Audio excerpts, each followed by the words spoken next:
So I'm going to go ahead and let them all just do a quick elevator pitch in terms of who they are and a little about themselves, and then we'll move into a Q&A time, and I will go ahead and moderate. Okay, great, thank you. So I'm Laurie Baird. I've had the pleasure of presenting to you with other hats, but in February I joined a Canadian startup company, venture-backed company called UITV, and we're all about creating incredible experiences for TV everywhere and over-the-top type of applications.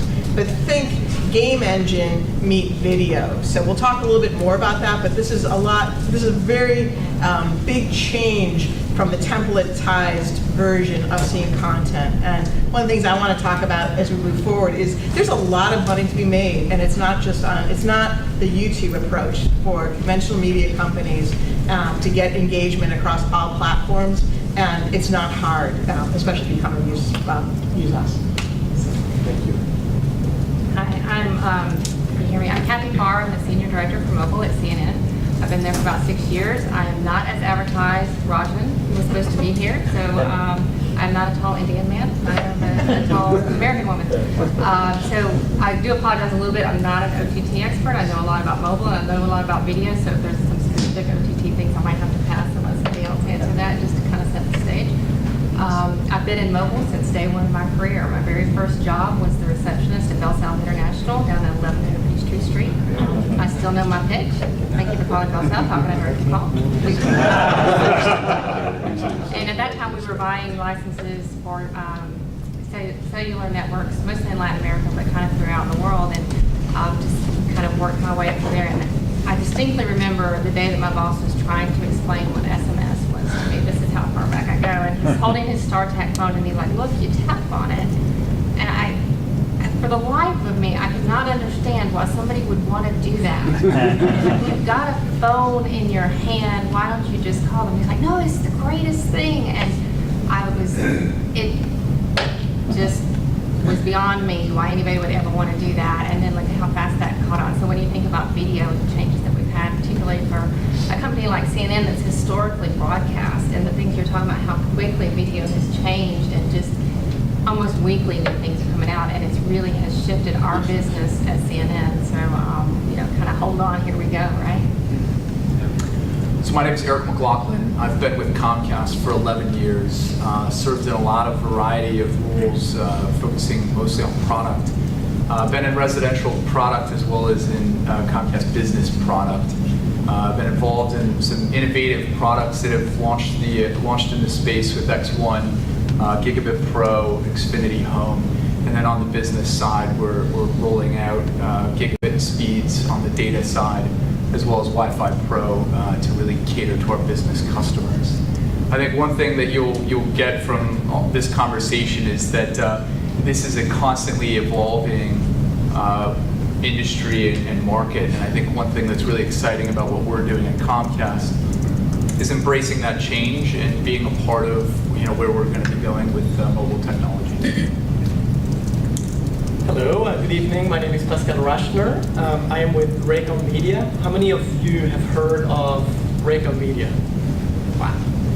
Surprising because it does not have a major consumer name. I worked on a specific initiative called the Southern Weekend. The Southern Weekend is a new digital lifestyle brand that we launched about a year ago. It's video-centric, digital first, and it's really dedicated to the good lifestyle of the South. Good food, travel, outdoors. Why did we do this? Well, if you look at the Raycom Media local TV footprint, it's heavily concentrated in the Southeast. So what we're able to do with the Southern Weekend is bring an additional genre of content to stations who typically produce local news, weather, and traffic. So that allows them to diversify their content portfolio and approach a new set of advertisers who might not have wanted to be associated with local news, which is sometimes not the most exciting thing in the world. In terms of my background, started very, very early in mobile, back in the 90s. Actually, I worked with several folks in the room at GT Wireless. The millennials would not know that. And then worked for about 13 years or 14 years in the content world, Weather Channel, AccuWeather, and also worked with Matt here at LSN Mobile, an aggregator of local content. Thank you. So my first question I'm going to throw out to the panel is tell me about something that is most innovative about your mobile video service, your mobile video application. So I'll start. We're a little bit different than some of the other companies on here. I guess when we were talking early, we're kind of a middleware, but I don't really think of us that way. We're really toolkit. And one of the problems we solve is how do you get content on every device and every form factor tied in with your back-end business systems that change all the time with one code base so that when you update it, it's easy to do. You only do it once, QA only once, and then every 6 months you're going to refresh that. So that if you start to look at the numbers, that means in most terms a lot of development. If you thought of every platform, every network, so in the media space, every back-end system. So what we did is try to take the best of breed and pull that together into an engine. And I think what we've done is something that's going on in the industry overall. We talked about, or you mentioned QuickPlay earlier. QuickPlay is a partner of ours. Adobe is a partner of ours. They're also, in a sense, a competitor of ours. But our idea is how do you build this all together and then let other people create these amazing apps. And then what we do is once you do it once, it's really easy to refresh. So going to the question, I'm trying not to do a pitch for me, but I think it is what's going on, is it's becoming easier and easier to build business logic into mobile properties. And the industry is consolidating in a way where you can do more features and more benefits quicker and easier. So to me, that means that this whole world is really exploding. I think of a screen. I don't think of necessarily mobile because you could be hooked up to anything, whether it's on your desktop or whether it's in your pocket or whether it's on your wall. But all of those are screens, and so I'm all about how do you get content to screens, but making it valuable to those who own that content. So going back to what's exciting to me is that there's a lot of those things going on, and that it's exploding how you interact with content in new ways. On the video side, having interactive content, that it's not just simply a screen that you see when I was growing up on those 3 channels. What is it? And putting more game functions into it. You see sports that have interactive stats that you can track. To me, it's an exciting time here. There's a lot going on, and it's simpler and simpler to roll out. Thank you. Yeah, I think for Comcast, really the most innovative thing that we've done recently is really X1.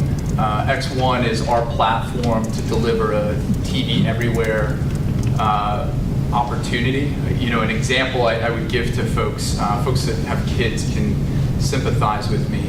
My DVR is filled with kid shows. I don't have a lot of adult programming on my DVR. But what's really cool about what we've been able to do with X1 and really encapsulate that TV everywhere ideal is that that DVR content can be viewed on my tablet, it can be viewed on my iPhone. I can download it, so if I'm going to go on a 3-hour flight up to the Northeast and I've got to keep my kids busy, I'm going to be downloading all of that DVR content of the Disney Junior programming so that my kids are busy that entire time. So I think what is really kind of exciting about what we're doing is that we've built this platform to be able to take that TV everywhere concept with you. Gosh, I mean, everything that we do is innovative and exciting to me, so it's really hard to say, but I think, for this topic specifically, we've done really interesting things around Snapchat. CNN is video, right? That's how we were born. We were born as a video kind of consumption thing. We're broadcast, that's what we do. So we have all this content, all this information, and what do we pick? Where do you even start when you have 30 years worth of video history that you can share? And on top of that, you've got this whole live channel that you can expose to people, and it's got relevant content that they need to know. So We've done a lot of back-end innovation just recently with being able to segment live TV so that as you're watching CNN Go, y'all have CNN Go, right? Everybody has CNN Go. Just humor me. Y'all have CNN Go. It's the greatest thing. Except for her. He does. It's tied to my Xfinity subscription. We're fine. But to be able to have control over, to an extent, I mean, I don't want to like, I'm not going to lie to you. I mean, you know, to have control of your live TV experience, so that if you're like, wait, I didn't quite catch that you can actually go back in time on live TV. And then in addition to that, in that CNN Go experience, you've got other content that's brought to you. So if it's something that's really compelling to you or that you don't understand, we're going to bring in that web content and other related content, other related videos, so that you can explore as much as you want to and make that kind of that viewing experience all about you and what you need to know, what you want to learn, not just what CNN's telling you that you need to know and learn. So the one thing I would say we have done very, very differently is the way we shoot and format our video content. We have the luxury of having started something brand new with a blank sheet of paper with the summer weekend. We looked at where consumers were, and they're on their mobile devices. And video is one of the best, and is the best storytelling tool. So the question became, okay, how can we engage this audience that is already trusting our local TV stations for news, weather, traffic information? How can we engage them on the devices that they're using? And so we started with a mobile-first approach. To give you an example, we would go to a city, just Charleston or Savannah, and we decide to shoot very short vignettes of lifestyle content. It could be a great recipe in 2 minutes with a list of ingredients. It could be a great location to discover or a road trip idea. And we're able to deliver that on a mobile device, very easily. It's a great snack, right? And hopefully keep the audience engaged to consume several snacks. But at the same time, we can compile and re-edit those individual vignettes and make it a full episode for about Savannah that we can then offer on our OTT platform, and that we can offer to our local TV stations, especially during the weekend when you don't have that much local news and typically stations are in need of additional content. And then the additional component, which I'm sure we'll talk about, is Facebook. Facebook is a huge distribution channel for news, but also a lot of other types of content. And the fact that, between all the Raycom media stations, we have about 7 million Facebook fans, we're able to leverage that and feed them lifestyle content at the time of the day or the week where they're more likely to consume that. By the way, I downloaded the Southern Weekend app, and what I liked about it is that some of the recipes, I showed my wife, oh yeah, you gotta try this. So I like that content. But it'll make you hungry. Yes, definitely. So you mentioned Facebook. Actually, that brings us to the next question. So how do you leverage or compete, not only with Facebook, but also with Snapchat? And what's your strategy? How do you partner and leverage them or potentially compete with them? From a CNN perspective, I think anybody who tries to compete with Facebook has got quite a challenge. So, I mean, how do you use it? One thing that you're going to compete with it, but how do you use it to your advantage? We're finding more and more of our traffic is coming inside door, and I think that's probably true for everybody. Inside door just means that you didn't necessarily come to CNN directly. You were in Facebook and you saw CNN content, and that drove you either into our app or our mobile site. So I think really just having, we have dedicated social teams who work on our placement and work with our partners. We work directly with them. For Snapchat, we've created a channel, which has actually been quite successful. So if you go into Discovery Snapchat, there is a CNN channel. My son was actually quite impressed that he thought we did something cool. I think it's cool. Unfortunately, for Snapchat, things like that producing those every day is expensive, not just money-wise, but time-wise. Somebody has to actually create each of those Snapchat vignettes, but they're really cool and they're vertical-oriented. I was actually going to ask Pascal about this when he was talking about shooting mobile-first video. I'm starting to see, maybe you guys have an opinion too, but more and more vertical video consumption, where we have historically, what's the opposite of vertical, horizontal, this way. We've been this way oriented with all of our video, and if you wanted full screen, you had to go this way. And we've seen a huge shift. And I think Snapchat really kind of drove that full vertical experience. So, how do you partner with these people and learn from them and not be afraid of it?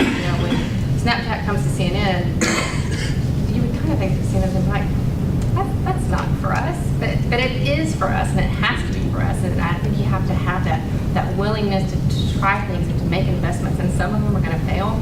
And I hate to say this because the last time I said this, I said, we tried 10 things and 8 of them are going to fail. And so somebody tweeted out, CNN says they fail 80% of the time. And I was like, that's really not, and I actually got a nasty note from PR about that. I was like, did you say that? And I was like, I don't think that's what I meant. But to have that kind of spirit and that spirit of partnership. I was on a panel not too long ago, and somebody said, people must call you all the time wanting to do business with you. How do you handle that? I'm like, I don't handle that. I talk to them. I talk to them every single day, because you don't know who the next Snapchat is. You don't know who the next line is. You don't know who the next WhatsApp is. You talk to them. So how do you approach it with Snapchat? Do you try to monetize it, or is this just a cost of doing business to get the side door entries and get them to take a snack and come in for the meal? Yeah, some of it is placement. So depending on what the particular opportunity is, sometimes it's just we want to be a part of that. We want our brand to be associated with that. And we're trying to attract a different audience than might have historically been very, very familiar with CNN. So we need to be where our future audience is now. So some of that is just the cost of doing business. So it's just an investment. Yeah. And I think you need to pick your battles as well, especially when we're a small team of 5 folks here in Atlanta. Most of Raycom corporate is in Montgomery, Alabama, and then all the stations are spread out.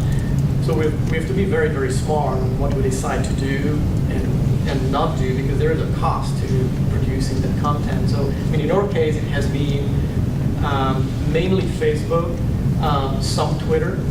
And on Facebook, what we tend to do is we have 2 different models. For the very viral type of lifestyle content, we'll just upload those videos into Facebook. Right, so for Valentine's Day, we've got a bunch of funny videos about how Southerners handle the change of temperature during the spring. Watch your mouth, sir. There'll be none of that. You know what? Go back, Bill. CNN, it will go everywhere else. But so those types of lifestyle videos that can go viral, they're going to be shared, right? Because they're funny. That's perfect to live within Facebook. But at the same time, it's very, very similar to what CNN is doing.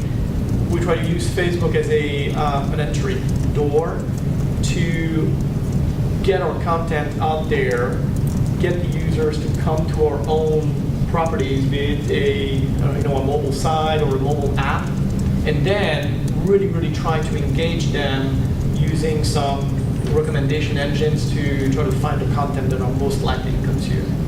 So it's a cohabitation model. So will you go as far as to literally just offer a snack and tease them and drive them to the site?